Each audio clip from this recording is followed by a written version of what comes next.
Good morning, cher élève. Cette vidéo est destinée à te présenter les différentes parties d'une métropole, c'est-à-dire une grande ville d'Amérique du Nord, à savoir ici New York comme exemple.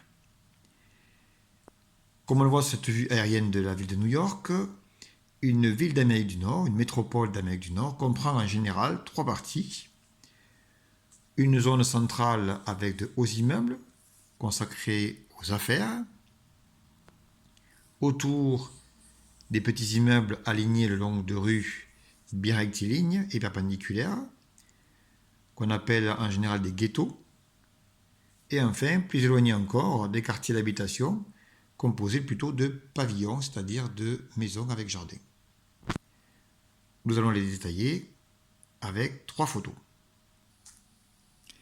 Cette photo montre le cœur du centre-ville de New York. Nous sommes dans le Central Business District, c'est-à-dire le quartier central des affaires. C'est ici les fameux immeubles de Times Square, sur lesquels on voit d'immenses écrans publicitaires. Donc il s'agit, ce quartier central des affaires, d'un quartier de tours rempli de bureaux où viennent quotidiennement des milliers de travailleurs, également de touristes, et qui la nuit se vide mais reste éclairé. Bon, le quartier d'affaires de New York est connu sous le nom de Manhattan et c'est un des quartiers que l'on voit le plus souvent dans les films ou les séries télévisées.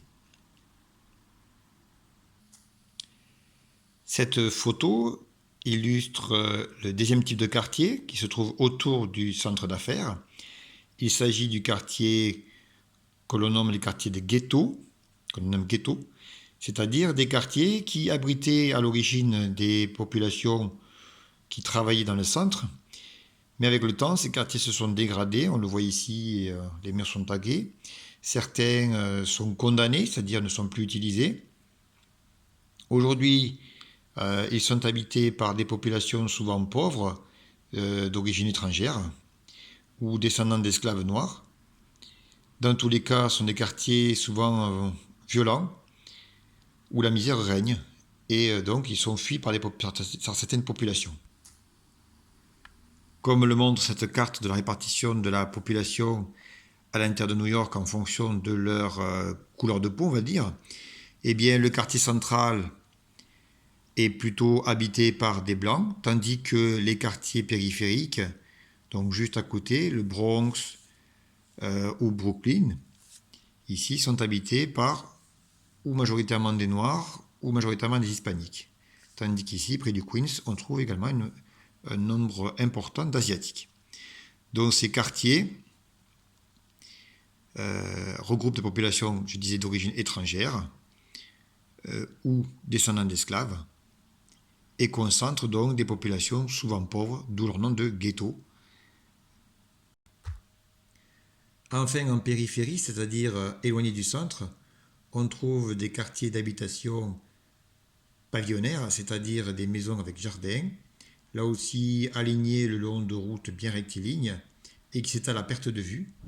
Ces quartiers sont habités par des populations riches ou des classes moyennes qui préfèrent habiter loin du centre plutôt que dans les ghettos et faire de longs trajets en voiture pour se rendre au travail, dans le centre des affaires. Alors toutefois, certaines populations qui en ont assez de faire ces allers-retours et de subir les embouteillages regagnent certains quartiers plus proches du centre-ville et certains ghettos sont en cours de rénovation, accueillant des populations riches ou classe moyenne lorsque le quartier devient plus calme, moins violent.